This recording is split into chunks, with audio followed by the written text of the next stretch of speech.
Time paradox মানে এমন এক পরিস্থিতি যেখানে সময়ের ধারা নিজের সাথে সাংঘর্ষিক হয়ে পড়ে। সহজভাবে বললে, আপনি যদি ভবিষ্যৎ থেকে অতীতে গিয়ে এমন কিছু করেন যা আপনার ভবিষ্যৎ যাত্রাকেই রুখে দেয়, তাহলেই প্যারাডক্স। ধরা যাক, আপনি ভবিষ্যৎ থেকে ফিরে এলেন অতীতে, আপনার দাদাকে খুন করলেন। তাহলে আপনি তো জন্মানোরই কথা না, কিন্তু আপনি তো আছেন। তাহলে এটা কিভাবে সম্ভব? 1. Bootstrap paradox.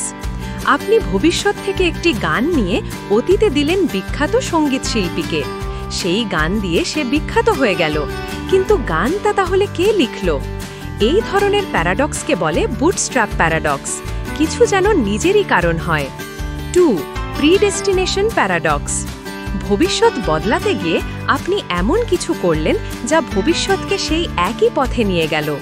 অর্থাৎ আপনি চেষ্টা করলেন কিছু বদলাতে, কিন্তু সেটা না করে বরং নিশ্চিত করলেন ভবিষ্যতের ঘটনাগুলো ঘটবেই। আমরা এখনও টাইম ট্রাভেল করতে পারি না, তবে আইনস্টাইনের জেনারেল রিলেটিভিটি অনুযায়ী সময়কে বাঁকানো যায়। ব্ল্যাক হোলের আশেপাশে সময় ধীরে চলে, এটা প্রমাণিত।